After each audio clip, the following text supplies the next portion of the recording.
Forecasting using scenario development. Forecasting can be difficult and many experts make big mistakes.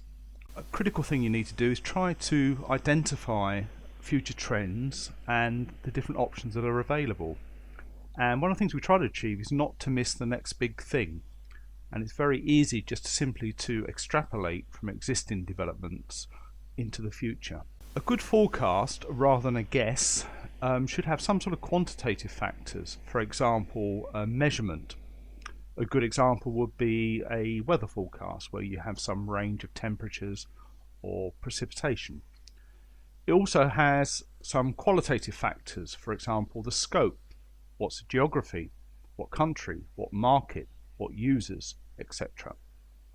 Another is the time frame, and this is partly determined by the organisation's planning horizon.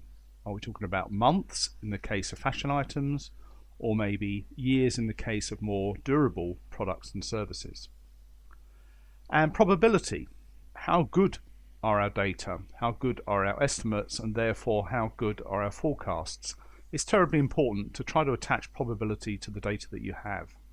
And finally, you should state the assumptions made, because often the errors in forecasting originate from very poor or invalid assumptions. So always challenge the assumptions and always make it clear what assumptions are made when making a good forecast.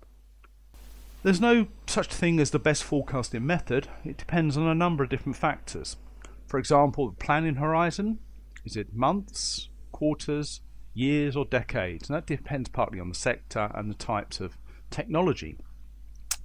How quickly is the environment changing? For example, the market. Is it a high growth market, a low growth mature market, or is it cyclical in some way?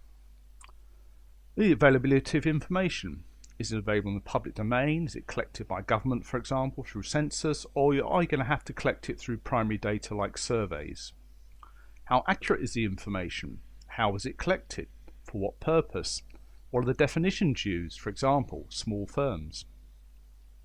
And really what time and cash you have available to do the forecasting. If this is limited, then simpler methods like surveys and online methods will be better. If you have more time and money, then more sophisticated techniques are probably going to give you better results.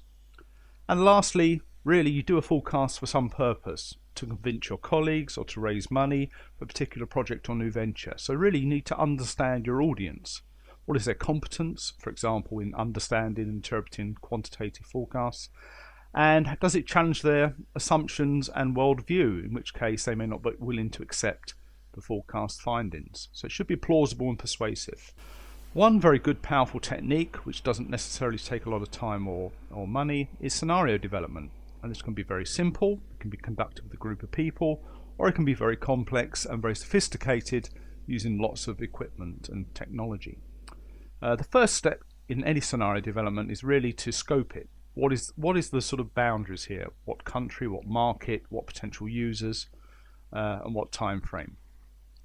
Secondly, identify the sort of data. What sort of trends, often regular trends, are we aware of? For example, increase in wealth, change in demographics.